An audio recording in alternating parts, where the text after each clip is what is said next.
Hello, I'm Rachel Lancaster. I'm the founder of Magnificent Midlife. I've been having a few technical problems this evening, and I'm hoping that I'm now live. And we are here for the summer reboot workshop. Oh yes, it looks like I was live. But okay, no, am I live now? Yes, here I am. Hello. Yes, that's worked. Okay. So let me, yeah, fine. Now I know we're going live and I have one viewer already. Right, so rewind. Hello, I'm Rachel Lancaster. I'm the founder of Magnificent Midlife, and I'm delighted that you're here with me tonight. We're going to be having a summer midlife reboot, and we're going to go through a few stages and do some analysis of where you might be in your midlife. So who am I? Basically, I run this Magnificent Midlife page where you're watching this. I run the Magnificent Midlife Members Club. We have a private group called The Flock, and it's all kind of fairly magnificent. And I just want you guys to have the very best midlife and beyond that you can. It's always midlife and beyond, but often the title is too long. I can't have it all there. I am actually streaming live now, I can see. So I'm going to see now, I'm using new technology, it's always a little tricky. I am going to see if I can now share my screen and show you my presentation. So here we go.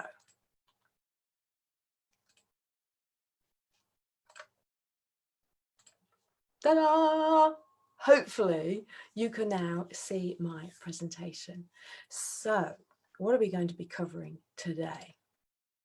We are going to be looking at how you can really thrive and not just survive in midlife and beyond.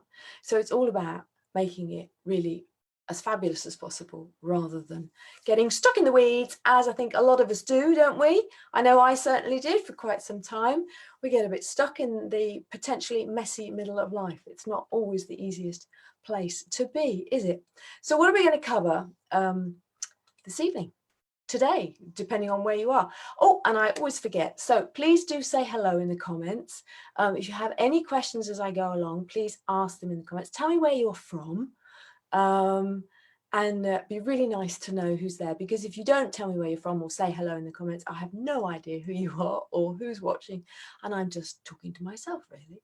So it's always nice to know who's there, and I will be popping in and out of the comments occasionally so that I can catch up on feedback and see what's what. So today we're going to evaluate where you're at on your midlife journey, work out how you're feeling and where you might want to be going. We're going to look at how to get the basics good, right? So that you have a good platform from where to launch yourself into whatever it is you might want to be doing. Then we're going to look at how we can take midlife up a notch. It's that thriving, not just surviving, okay? Because we can all do the surviving. We can all kind of go, okay, it's not too bad, it's all right, stick with it, blah, blah, blah. But actually, why not make it as fantastic as it can be, right? So then we're going to look at establishing a baseline for growth, because when we know where we're growing from or developing from, it's so much easier to measure our progress. Otherwise, we might think that we're not making any progress, but actually we are. If we're honest and we look back at where we started, then we might have made an enormous amount of progress. We're going to decide on priorities. So what aspects of your life would you like to focus on? And I'll explain why I've chosen the aspects that I have and why those are particularly important to women in midlife and beyond. And then I'm going to get you to work out what you might want to focus on for the rest of 2019. So if you have a pen and paper, grab those, because it's going to be quite a practical workshop and you might want to jot some ideas down. There will also be a couple of links that I will put into the comments as we go through, and those are documents that you can go off and download either now or later, because this is kind of an overview presentation and you can get into more of the detail a bit later on if you feel so inclined. All right, so what do I want you to remember? I want you to keep an open mind, okay? That's really, really, really important. I can't say it enough times actually and loud enough. It's really important. Keep an open mind. So don't dismiss anything. Some of it may sound, you know, basic and obvious, but sometimes it's the most basic stuff, it's the most obvious stuff that we don't do, that we ignore. And so keep an open mind as to whether or not some of this might be useful to you or not. Okay, potentially anything is possible. So no thinking that you couldn't possibly do, you know, these things. No thinking that, you know, it's too late. It is never too late. You are never too old. Okay, so that you have to remember. You are never too old, and it's never too late, and it's your life. So many women get to midlife and they've spent maybe the last 20 years looking after everybody else. And I see this so often. We've got caught in these sort of patterns of behavior where we're just looking after everybody else all the time. And it's like on the aeroplane, when the steward or stewardess tells you to put your own oxygen mask on first before you help others. And what happens to so many women in midlife is we get burnt out. And we start having all sorts of problems, including a difficult menopause, partly because we are burnt out. We are emotionally frazzled. And guess what? We've just used ourselves up. We've been looking after everybody else all the time. And then we get to midlife. And if we've had children, maybe the kids are going, you know, almost coping with an empty nest. If we haven't had children, then everybody else's kids might be disappearing and people are going off and doing different things, whereas your life may not have actually changed, and yet you still feel, you know, weird about it. So there are all sorts of things to consider, but I really want you to think this is your life. It's your time now in midlife to start thinking proactively about where you want to go and what you want to do with the next exciting stage of life. Okay, so we're aiming for midlife and beyond as magnificent as possible. So I'm going to start off first with the narratives that we're fed about getting older as a woman, about midlife in general, and about just aging. Because in Western society, aging is shameful, isn't it? We are ashamed of getting older. We try and hide the signs of aging. We try, you know, we have Botox for our wrinkles, or we dye our hair, or we're really scared of, you know, grey hair showing through. And we feel threatened maybe by younger women, or we feel threatened in the workplace or wherever it might be. But it's because there is this shame associated with aging. And, you know, men, they can turn into silver foxes, can't they? But women, you know, we're not silver vixens, not very often anyway. And it drives me nuts. So I want to change these narratives, but this is the sort of stuff that we've been fed all our lives. So life is downhill from 40 or from 50 or from 60. I've seen on Instagram quite a famous television presenter who was making a joke that, you know, when she turned 30, people were saying, oh, life was over. I mean, what is that all about? It's just madness. It's absolute madness. And we have to reframe that. We have to change all that. It's just bonkers. We're old in midlife. We're not old in midlife. I hear women, you know, I'm nearly 53. And I know of women my age, 54, 55, describing themselves as old. And I take real issue with that, because what is somebody of 100 if you are old at 50, 55? You're older than somebody of 45, but you're not old. Let's not label everybody from like 50 up to post 100 as old, because there's much more variety in that group of people than putting that label on would suggest.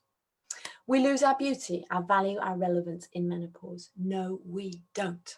Our beauty evolves, our value is still very much there, and actually I believe it increases, and our relevance increases as well.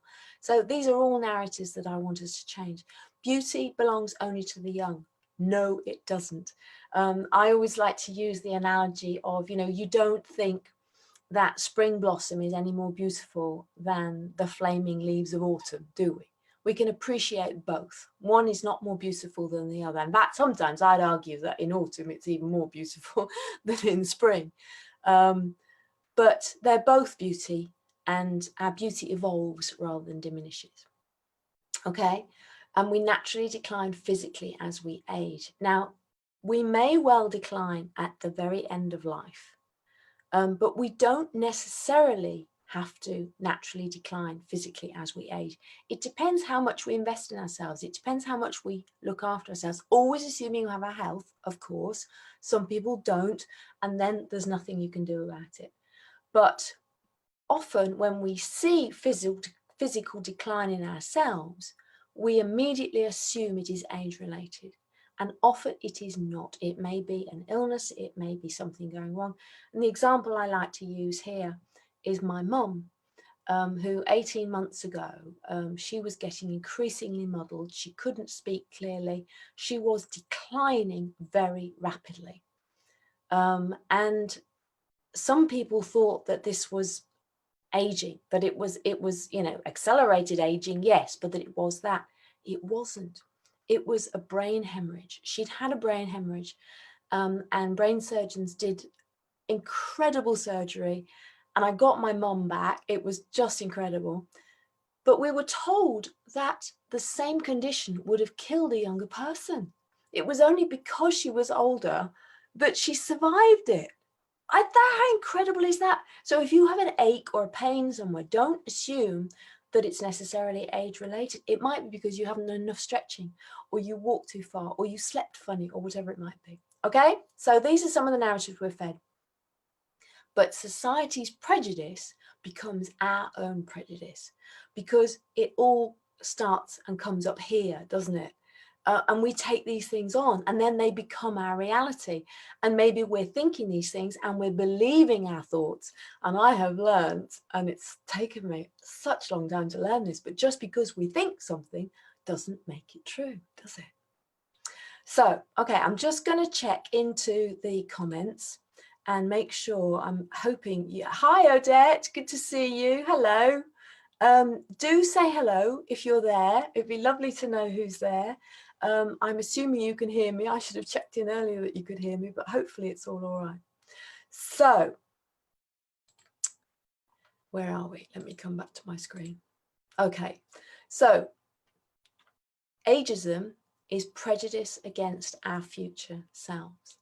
And if you've listened to my podcast at all, you will know that I talk about this quite a lot. And it's something that I got from Ashton Applewhite, who's the anti-ageism activist. And I think she claims that it's not her own personal term, but I just love it, because we're all going to age. And there is no point in seeing aging and older people as in some way inferior, because guess what? We're all going to get there. Hopefully. I mean, if we're lucky enough, we're going to get there. But this is why it's just not a good idea. Hi, Laura. Hello. Nice to see you. So, the narratives we can develop. We get better with age, not worse. Just try that one on for size. I genuinely believe that. I don't see any reason to accept that this version of me now is in any way inferior to versions of me that have gone before. I am getting better with age. I really, truly am. And I truly believe that. Midlife and beyond is full of possibilities, whether you're 20, 50 or 80, right? And the particular thing here is that I always like to say, if you think of average life expectancy in the West, in the UK, I think it's 81. I think it's higher in the States. I think it's about 86 for women. But if you look at what you achieve between 20 and 50, right, it's probably quite a lot. It certainly was for me. But I had no plan. I just let life happen to me. And I didn't have very much experience. I certainly didn't have very much confidence. And I see no reason why, with the experience and the greater degree of confidence that I have now, and the more stable hormonal profile post-menopause that I have, I don't see any reason why I can't achieve as much between 50 and 80 as I did between 20 and 50. That may seem like a radical thought, but that's what I'm planning to do. I'm not slowing down. I have no interest in slowing down whatsoever. I want to ramp up because I want to change the world. I want to do big things. So our beauty doesn't diminish, it evolves. That's my thing about the autumn leaves. And instead of sitting back, now's the time to be ramping up. I really do believe that. I think women in midlife and beyond, we really are incredibly powerful if we believe in ourselves sufficiently. If we believe we can do things, we can. And, you know, I'm trying things now that I never would have dreamed of doing before.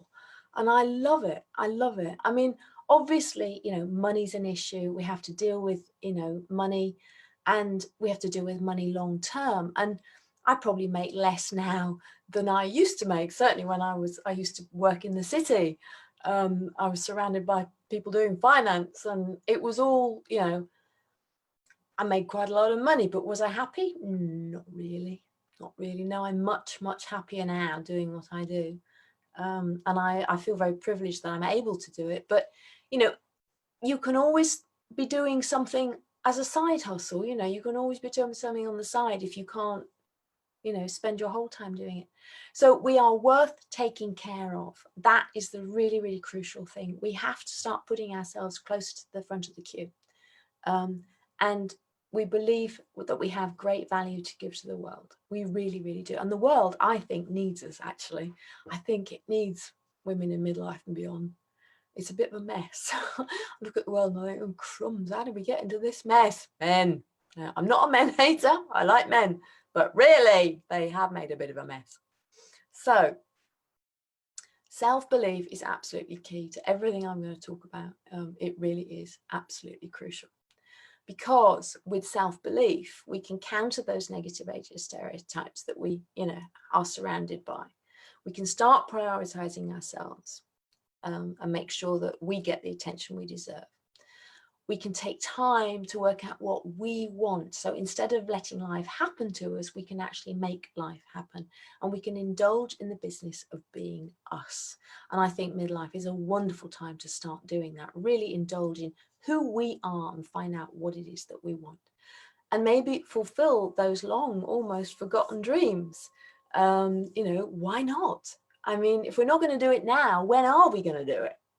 You know, do we really want to, you know, wait another 20 years and think, oh, I wish I'd actually given that a go? Because then you may not be in such a good position to be able to try it out.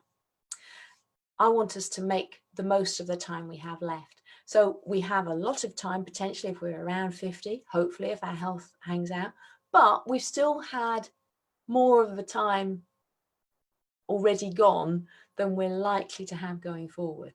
And that really has a big impact on me, because it means I want to make every second count. And I want us to feel vibrant, inspired, and of value, because we are, okay? So why am I doing what I do, and what has brought me to this place? So I don't know if you've followed me for a while or you know a bit about me, but I went through early menopause at 41. And I felt catapulted into middle age. I was being ageist against myself because, yes, I was technically in middle age, wasn't I? But was it a bad place to be? No, not really. But it took me a while to work that out and change those narratives that were going on in my head, because I'd bought into everything.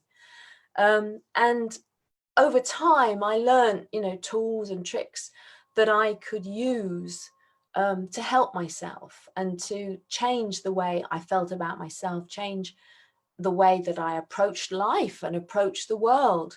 I have no doubt that my stressful city career was a contributing factor to my early menopause.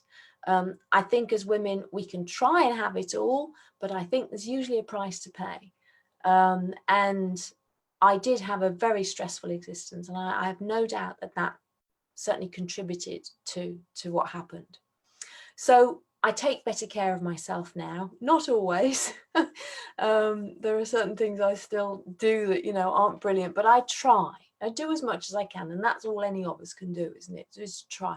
But at least prioritize ourselves. But that also enables us to make that sort of mental adjustment about who we are and what we want to do, and then help us find our purpose. And I certainly have found my purpose. What I do now is I feel this is what I was meant, this is what I was put on the planet to do.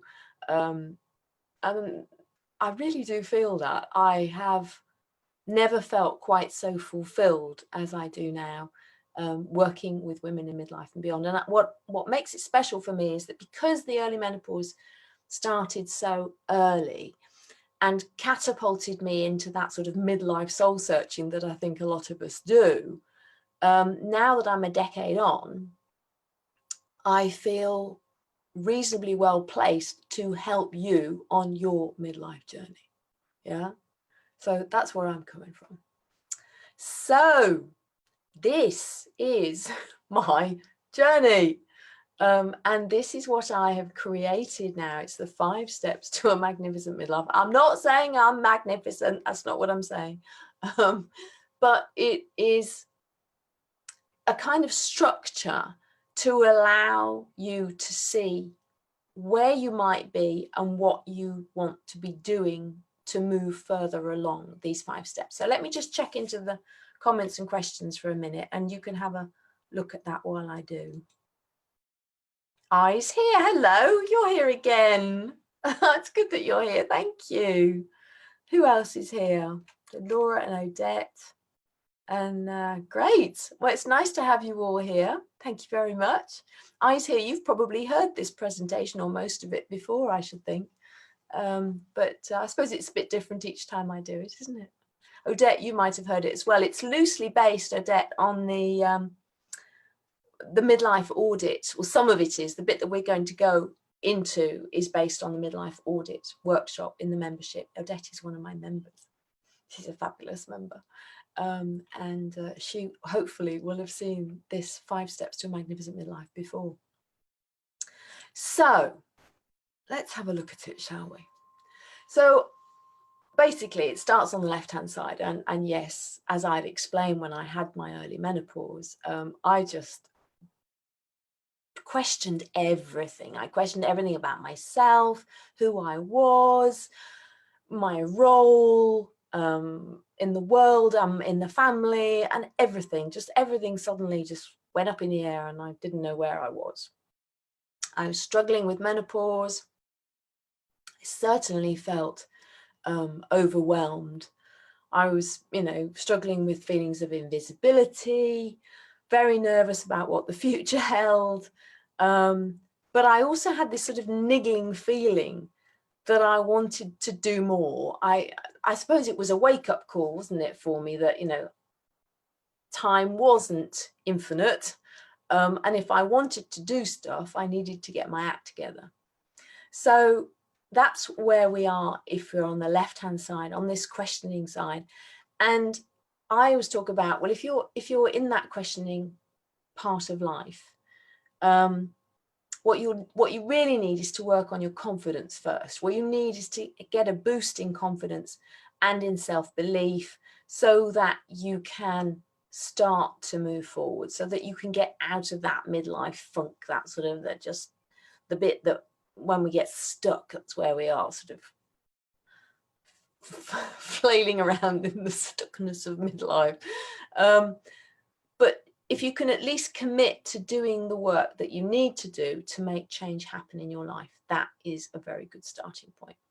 And then hopefully you can move on to actually starting to get some clarity, so that you're starting to evaluate the possibilities and you are establishing the growth baseline that I talked about at the very beginning. So you're clarifying your needs, your priorities, your commitments.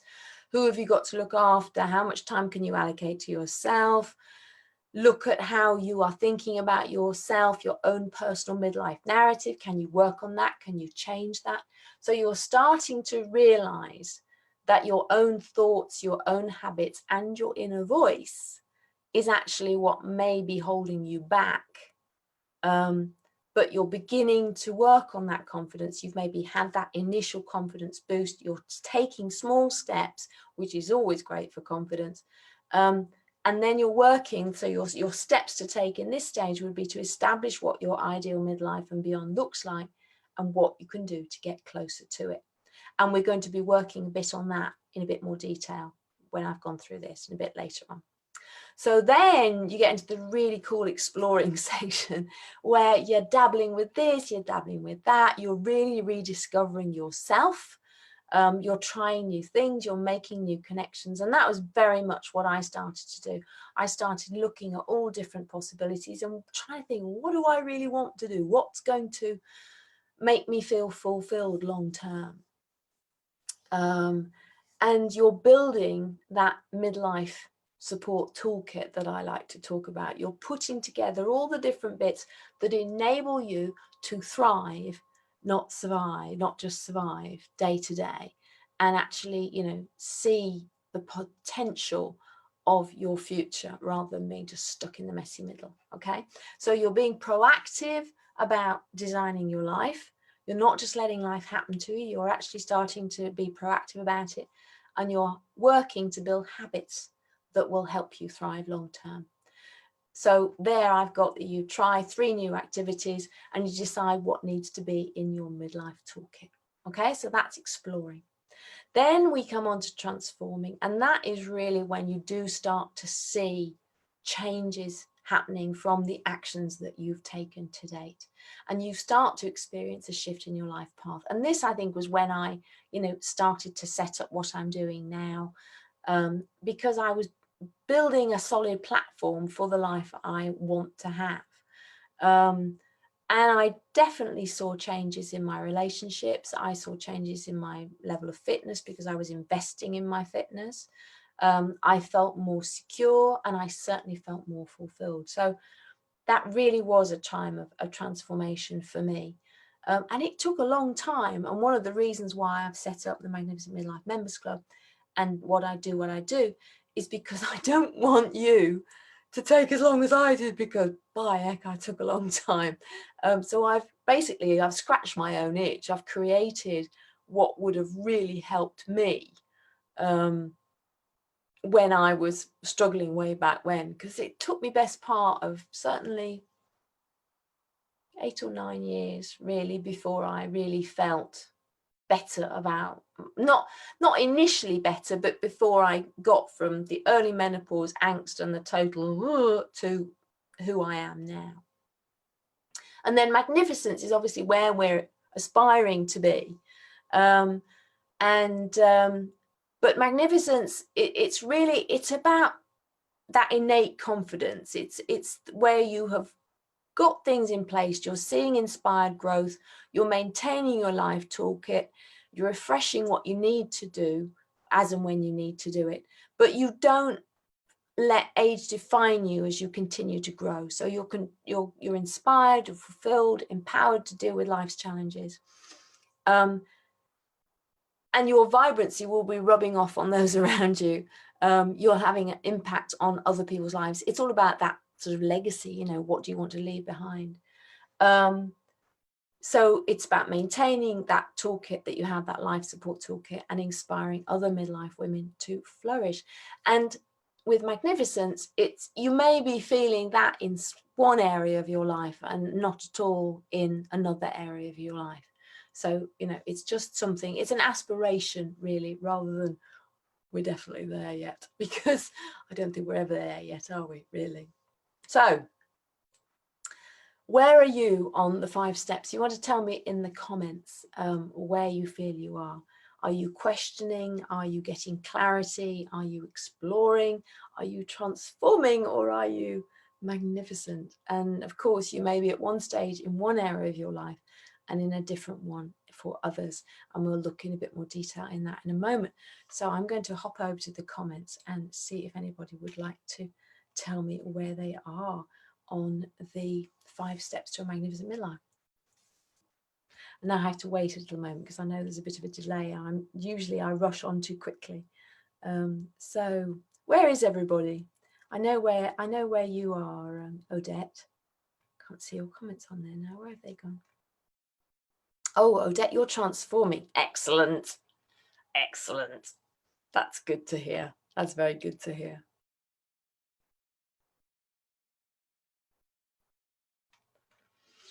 So where is anybody else? That's interesting. It seems to cut out the comments as it scrolls through, so I can't see them all, but I can see the latest ones. I'll come back in a moment. You can tell me where you are then. So, of course, what happens is that there are... Oh, sorry, I moved on too quickly, didn't I? So, yes, so where are you on the 5 steps? And here we go.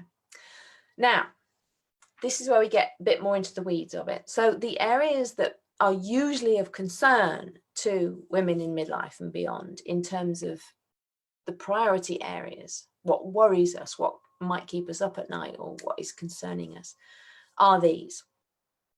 And I know this because I run surveys and I ask people, and these are consistently the ones that come up. Just going to grab a drink actually. And financial security is always either number 1 or number 2.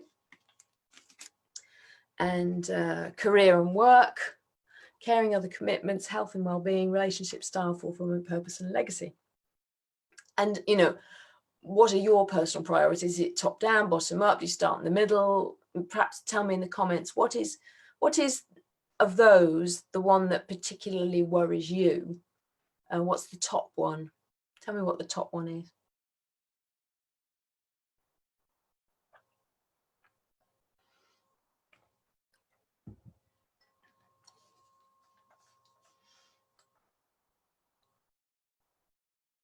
Oh, Odette, you meant you're exploring. Oh, not transforming. Oh, I thought you were transforming. Well, it's very good that you're exploring. That's good as well. Eyes here, you're exploring. Yeah. Exploring is a fun place to be. That's, I think, where I spend most of my time is exploring. I just love to learn. I love finding out about all sorts of new things. So what's your top area of concern? So then what we're going to do is I want you to think about these different areas. And this is where we're just going to gloss over this quite quickly, because it's actually based on a detailed workshop in the Members Club. And it is also, there is a free workshop that you can sign up to watch on the Magnificent Midlife website. So let me just put, you don't need that link now. I'll give you that link a bit later. But so we're just going to look at a couple of these. So we're going to look at relationships, and then we're going to look at fulfillment, purpose and legacy to show you the sort of things that we consider when looking at these, okay? So for relationships, so what I want you to do, and you can go and look at the detailed presentation if you want later, but I'll also have an audit snapshot to show you in a moment, and also you can download that so that you can fill it in yourself. But on a scale of 1 to 10, basically, I want you to look at each of these areas. So if we looked at relationships, so what are the things to consider for a relationship? So how good are your key relationships? Does your primary relationship bring you joy? Would you like a new primary relationship? What can you do to improve or maintain the quality of your relationships?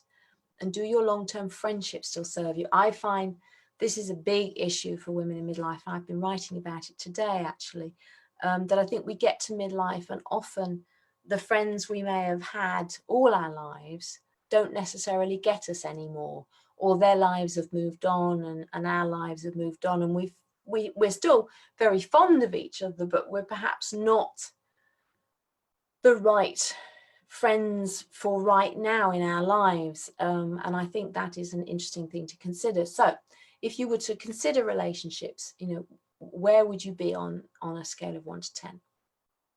So then we'll look at fulfillment, purpose and legacy. So this is about how do you want to be remembered, really. It's not, and legacy is not about how much money you're going to leave behind. It's about, you know, what of you, who do you want to be left behind? So if we look at fulfillment and how do you feel that you're living with purpose? Are you feeling fulfilled? Do you feel comfortable with the legacy that you're building? On that scale of 1 to 10 again, where do you fit in? And the things to consider there are, is there something you've always wanted to do but now fear it's too late? What's your wildest dream? Do you feel fulfilled and that life has a purpose? How could you bring more of a sense of purpose into your life? And have you considered what your obit might say? I think that's always a very good self-awareness task, actually, to think what would my obit say. And I haven't finished yet. I haven't done what I was supposed to do, so I've got quite a long. I hope I'm not going to die too soon, because I've got a lot to do before I'm happy with my obit. So then we move on to, oh, sorry, I didn't show you the fulfillment, purpose and legacy, did I, while I was talking about it? So these are the aspects to consider. Yeah, so there you go. Sorry about that. Got a bit delayed with my slides. So then what we do is we fill it all in. Now, while you can have a little look at that, I will just come over and give you some links. So now I'm going to put the link in the comments to this snapshot sheet, which you've got on your screens now. And you can go and download that, and you can fill it in. And you won't have all of the detail of what to consider for each of the particular areas. Certain things are here, but you won't have so much detail. So if you want all of the detail, then just go to the home page of Magnificent Midlife. And if you scroll down about 2/3 of the way down, you can sign up to watch a free workshop. And that is this process in detail.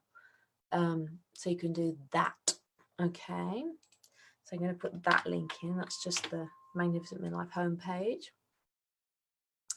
And then I'm also going to give you a link to the 5 steps. So if you want to go and download that, you can go and download that. See, lots of stuff here.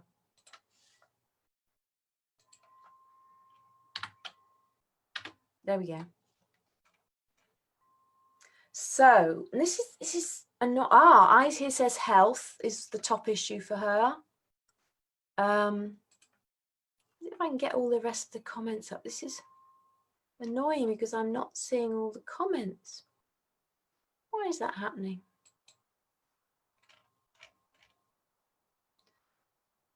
So I've lost the comments from before.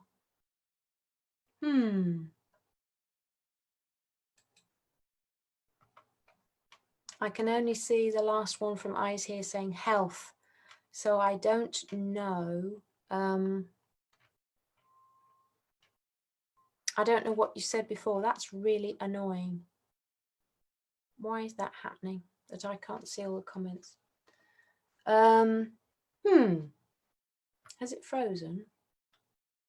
Can you still hear me? Tell me if you can still hear me and see me. Am I in the right place? Yeah, just let me know.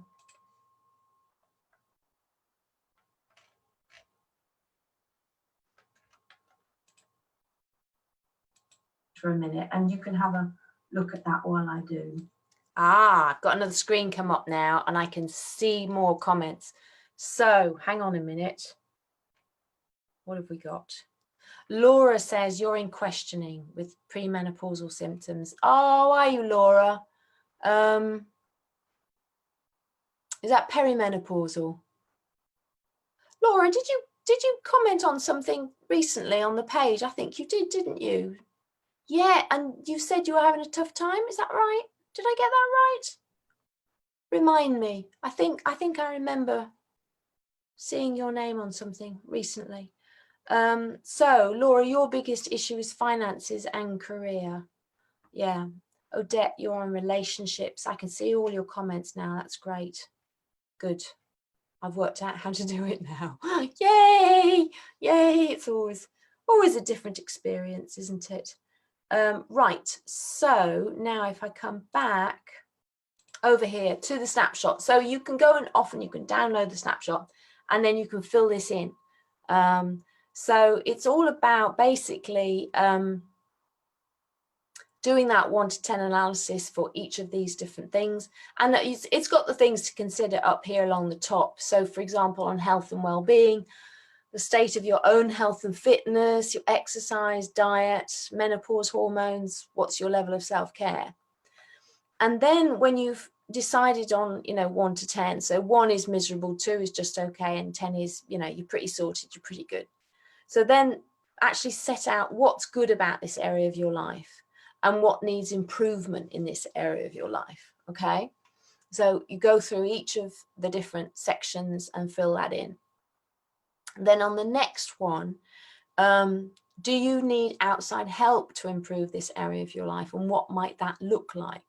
So actually sit down and think, okay, so career and work, can I deal with the issues myself? Do I need to get help? What might that help look like? Do I need to get in touch with headhunters? Do I need to, sort out my LinkedIn profile? Don't know, whatever it might be. But actually note those things down, because you will find it really helpful just writing this stuff down. And then, so once you've done that, you can decide, how do you feel if you were to map the issues along the top? So financial security, career, work, caring, health and well-being, relationship, style, fulfillment, purpose, legacy. If you're mapping those against the 5 steps to a magnificent midlife, how do you map those across?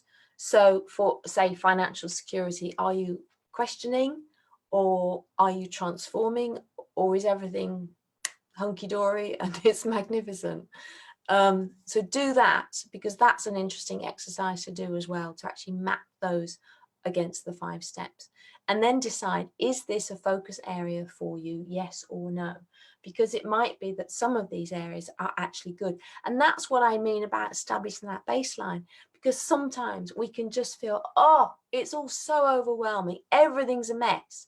But if you go through this process, you'll find that maybe some things are a mess, other things aren't. And actually other things, you've got it pretty well sorted, okay? And then that is a really good thing to know, because you can think, okay, so that doesn't need to be a focus area currently, because it's pretty good, I'm doing all right. So there you go. Style might seem a frivolous one to have in there, but it's actually really important, because it's about our own personal style and how comfortable we feel in our own personal style. And I'll just scroll back up. So yeah, are you stuck in a rut? Do you need to update your sense of style? One of the things I had done, I think it's 3 years ago now, is I had my colours analysed. And when I was younger, I would have just thought that was a complete load of tosh, absolute rubbish. But it transformed the way I bought clothes and the way I wear clothes, which is why you'll often see me in red. It is my brand colour, but it's also one of my top colours, so I really like that. So there you go, that's your audit snapshot. And then when you've done all of that, you can decide on your priorities and your next steps. You can work out, are you going to go top down, bottom up, or any old order? What's most important to you? Take your scores and put them onto that snapshot sheet. Where are the biggest gaps? So that's what you want to do, is analyze where are the gaps and how important are those. Maybe it's not, maybe there's a big gap somewhere, but it's not actually important, so it doesn't matter, does it? And then what have you learned from this process, and what do you want or need to focus on? And part of what we do in the Magnificent Midlife Members Club is actually helping you to look at those areas and give you the tools and strategies and resources to allow you to work on those different areas. Okay. And then it's very useful while you're doing this is to work out what is already in your midlife toolkit. So what have you got there already that is serving you well? What might you need to put in your personal midlife toolkit. So, for example, what's in mine? I used to say that singing was in mine, and unfortunately I'm taking a break from singing at the moment. But singing is very much in mine, and music is very much in mine. I love music, and I do love singing, and I will definitely go back to it in the Christmas term, because I can't do Christmas without without singing.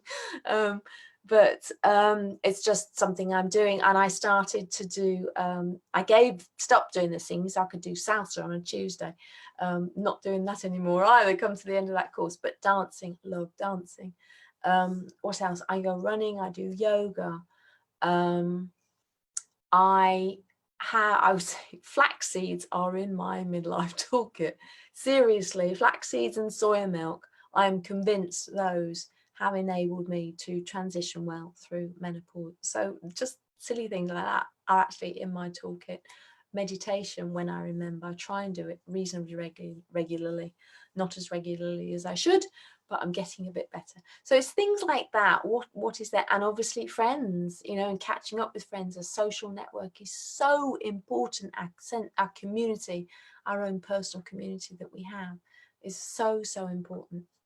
So yeah, what could you add to it? So there you go. So finally, we're going to get into the end of this now. Thank you for sticking with me. Some quick action steps. So I would like you to catch any negative age-related thoughts proactively for a week. I want you to actually think, you know, next time you have a thought that says, oh, I'm too old to do that. Oh, I can't wear that, or whatever. Catch yourself and say, is that true? Is that really, you know, what I want to be hearing in my head? Is it something that's worth me keeping in my head? Probably not. I would like you to learn to love who you are and the body you have now, and look after it, okay? It's really important to look after it, because we need more care of our health and wellness the older we get, not less, and we have to invest more in it to keep it ticking along. I'd like you to get back to dreaming. So I'd like you to think big. Will you regret things now that you haven't done? And if so, take action to do those things now, because you're never too old, it's never too late, but the clock is ticking. So if you're not going to do it now, when are you going to do it? Might as well. Why not? And if you can't, you know, as I said quite early on, do it as a side hustle, you know, try it out, try it out as something. Odette is very good at side hustles, aren't you, Odette? But just, you know, give it a go, try it out. And then think about what's one thing you can commit to working on between now and the end of the year. So do you have any comments on this, guys? Tell me, what do you think of what I'm saying? Does this make sense to you? Odette says, get extra sleep. Yeah, you don't know, do you? No, the next workshop next month is all about sleep. I forgot that. Yeah, it's coming up.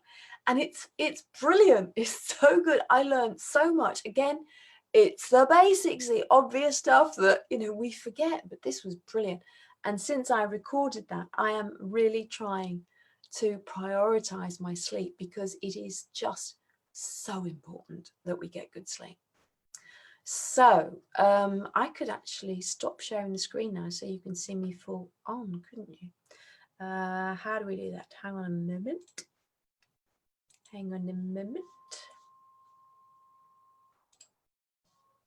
Then you get back to me. Yay! Sorry, you had me as a little talking head. I hope it wasn't death by PowerPoint. So hopefully that has worked. Oh yes, I can see that is what you're now seeing over here. So Odette says, thank you. You are always very, very welcome, Odette. Thank you for hanging out with me. So does anybody else have anything that they would like to commit to working on between now and the end of the year? Now, as I did say, I do have a special little offer for my members club today. And if you've enjoyed this workshop, it's just a taster. It's a the sort of thing that we do in the Magnificent Midlife Members Club. And that is where you get the strategies, the inspiration, the support, the connection you need to really make midlife magnificent, really, if that's what it's all about. So I see it as a bit like a gym membership for your entire well-being. I don't know whether, would you agree with that, Odette? Is that a sensible way of describing it, if you're still there? So anyway, there is a 20% off the membership currently. So you can use the code June20. So it's just JUNE 20. And you can get 20% off your membership. And that isn't just for 1 month, that's forever. Okay. So you can get 20% off your membership. That's with the current price now. So if you joined before, you'll probably be on a discounted price from before, because as the price goes up, your price doesn't ever go up. So if you use this discount now, that would be your price for as long as you remain a member. And that discount ends on June 20th, and it's limited to 20 people. So June 20, and the link to join, if you would like to go and check it out, is here. And basically, you're not committing to anything at all. You can cancel whenever you like. We have a 30-day money-back guarantee. So you can literally come in, check it out, find out what it's all about. And then, yeah, you could cancel if you didn't want to stay. Hope you won't. I hope you love it. Odette says it's a well-being club for the magnificent midlife. Yeah, that's what it is, isn't it? That's what it's about. So yeah, so thank you very much for hanging out with me. If you would like to check out the members club, so it's June 20, but it ends on June 20th, and it's limited to 20 new members. Okay, so is there anybody else who would like to say anything before I toddle off?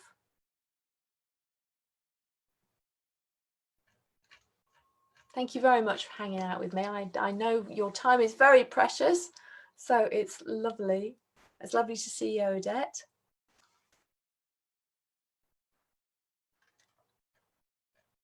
Did you find it useful, everybody?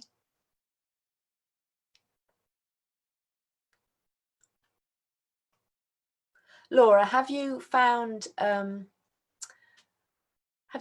of our resources on the Magnificent Midlife page? If you go to the blog, you'll find some resources for menopause, which hopefully will be very useful. We also have, in the Members Club, we have a whole workshop on menopause, because I know quite a lot about it. All right, well, if nobody has any more comments or questions, I'm going to sign off for the evening. Thank you very much again for hanging out with me. And if you have any questions or comments, if you're watching on the replay, put them in the comments. I will circle back through the comments and I will answer them whatever I see there. Okay, so thank you very much, everybody. I'm going to see if I can work out how to turn this off now. And yeah. Thanks. Thanks, everybody. Bye-bye now.